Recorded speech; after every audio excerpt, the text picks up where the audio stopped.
Anak-anak, marilah kita lanjutkan, yaitu sekarang sistem pengetahuan itu umumnya diperoleh dari 3 cara atau 3 hal. Satu, secara formal.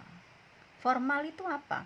Formal itu pengetahuan yang kita peroleh melalui lembaga-lembaga formal yang legal, yang terstruktur, yang terorganisasi, melalui institusi.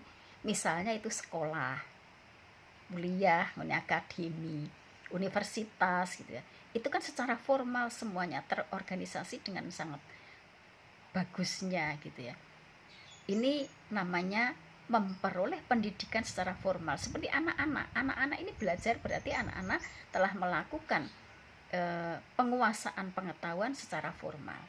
Yang kedua yaitu informal. Informal itu semi formal, ya tidak formal tetapi tengah-tengahnya gitu ya, semi formal. Contohnya seperti misalnya kursus, anak-anak belajar kok bisa potong rambut, itu belajar dari mana? Oh, saya kursus gitu, di tempat-tempat kursus bahasa Inggris, kursus matematika dan sebagainya. Itu namanya memperoleh pengetahuan secara informal.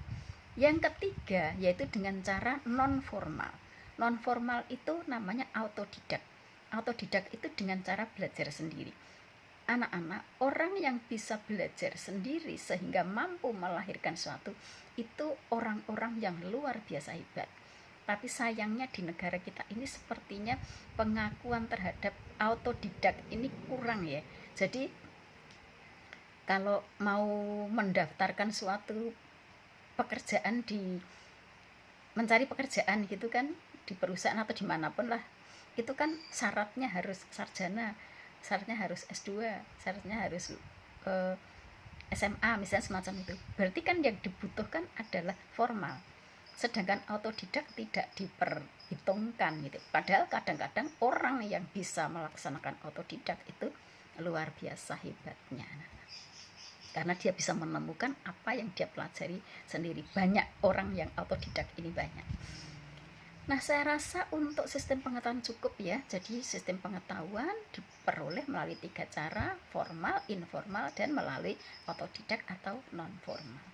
Sekarang kita ke yang keempat, yaitu tentang bahasa. Anak-anak, bahasa yang ada di negara kita ini, bahasa daerah itu jumlahnya sangat banyak loh anak-anak. Ya, bahasa daerah itu dalam buku kalian itu disebutkan ada sebanyak 760. Nah, bahasa itu apa toh? Bahasa itu adalah alat untuk menyampaikan baik secara lisan maupun tulisan, atau bisa berupa lambang-lambang, itu namanya bahasa. Bahasa isyarat misalnya lah, itu kan bisa berupa, tidak berupa tulisan kan, berarti kan lisan. Bisa berupa lambang-lambang. Bahasa daerah di negara kita jumlahnya ada 760 bahasa daerah. Bahasa Indonesia itu bahasa yang berasal dari, asalnya dari bahasa Melayu ya. Saya tidak akan menyampaikan panjang lebar tentang bahasa, nanti malah keliru karena saya bukan guru bahasa. Di pengetahuan ibu, bahasa Melayu yang ditambah dengan kosakata dari daerah-daerah. Dan di negara kita bahasa itu jumlahnya sangat banyak, dan bahasa ini dipersatukan dalam satu bahasa nasional, yaitu bahasa Indonesia. Jadi bangsa Indonesia ini mestinya wajib untuk bisa bahasa Indonesia, karena bahasa komunikasi kita kemanapun selama masih di Indonesia itu menggunakan bahasa Indonesia itu akan mudah. Kalau kita menggunakan bahasa daerah itu nanti akan kesulitan ya, karena bahasa daerah di daerah-daerah itu banyak sekali. Bahkan di sini kan jumlahnya ada 760. Anak-anak, saya rasa cukup untuk bahasa. Nanti anak-anak bisa mempelajari sendiri di buku kalian ya. Bahasa itu ada di halaman berapa sih? Ibu buka bukunya dulu. Ada di halaman 132. Sekarang kita ke yang kelima, yaitu sistem mata pencaharian.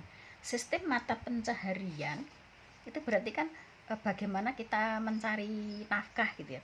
Pada zaman dulu itu ada beberapa anak-anak. Yang pertama yaitu pada masa berburu dan meramu. Ini terjadi pada zaman purba, zaman nenek moyang kita dulu ya, jutaan tahun yang lampau. Itu masih berburu dan meramu.